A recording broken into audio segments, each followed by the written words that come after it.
Hello, so as promised, I thought I'd pop on and show you my latest crochet creations. So this is my King Charles gonk, complete with ears and a crown. He was really easy to make. Follow the pattern, which I'll show you in a minute. The only tricky bit for me was sewing it all together. I'm not great at sewing and attaching pieces, and literally every piece that you can see had to be attached separately, which was a bit of a pain, but I think he's come out quite well, and I'm hoping I can do a crown. Now I've seen how to do them. If I use thicker wool, bigger needles, I can make a crown on its own to potentially use as a postbox topper for the Jubilee. So this is the pattern I used for the gonk, which was, I bought it online. I want to say Etsy. I think it was Etsy. Handmade with love. So if I put down there, you can see that it's fine to sell the items, but not to sell or copy the pattern. So the pattern is brilliant. Literally step-by-step instructions. See, it said here, you can adapt it yourself. It said here gold thread. I had no gold thread to hand, so I literally used gold wool, and I'm sure it's just as good.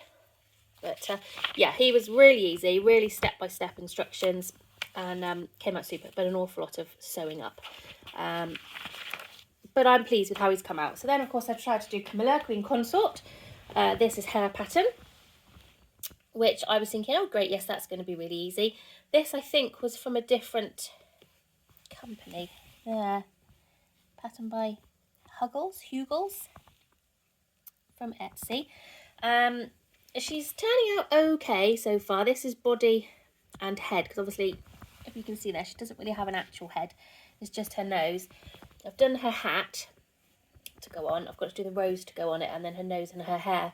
The issue I had with this was as I'm making the dress, which as you can see is like got little folds in it. This is how it's meant to be. The pattern made an almost like a flower on the bottom, and we had to cut a piece of cardboard the same to put in the bottom. So it's actually got a piece of cardboard in the bottom to try and create these folds. In the instructions, it said to run a stitch of wool around the inside of the dress and pull it tight. Further up the pattern, it said to pull it tight again, but hadn't told you to actually put the stitch around. So it was a bit confusing. So basically, I've kind of winged it, and I've put 3 lots of running stitches inside and pulled them tight to make the dress frilled at the bottom, which, as you can see on the pattern there, is kind of how it's meant to be. So she's almost done. I've got to make a rose for her hair, which I don't quite know how that's going to come out, because it's apparently 6 or 7 circles. You can see it there joined together. But we'll have a look at that later and see how I've got on with that. Hopefully finish that later today. I've been printing off lots of other bits that I'm interested in. I saw these Norwegian dolls. No idea how you say that. Nusduk Lene, maybe. And they're kind of like granny square dolls with no stuffing in them in the bodies, and then little stuffed hands, feet and faces, and there seems to be some variation of them as well. So you can see there, it's sort of the same pattern, but different bodies, and there's one rabbit one I thought was nice as well there. So I may have a go at those, and I've also got to have a go at making some sausages, because one of my lovely customers who works in a nursery up country buys a lot of nursery rhyme themed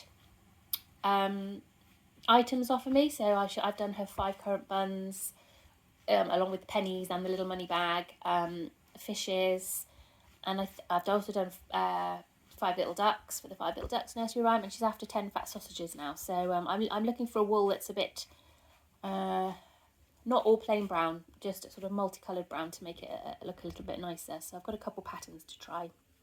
You may see these cats here arguing over a cake wrapper. My friend made some beautiful cakes for a charity cake sale today, so I bought some off her. Ned has stolen my wrapper and is growling every time Tabitha comes anywhere near him. Why they like to lick out cake wrappers, I do not know. Going back to the crochet, with the toppers, I've had 3 toppers go missing in my hometown recently over the last sort of 3 or 4 weeks. Not sure why. They've been out for ages. They've been in places they've been before. So I'm not really sure what's happened there, but I've been really busy with orders for people making Easter baskets and eggs and things like that. So I haven't had a chance to do another one, but I finally got one finished of the day. So I popped that one out yesterday. I'll tag the little mini video of that on the end of here so you can see what it looks like. So that's up by my local shop. So I'm really hoping that one stays on.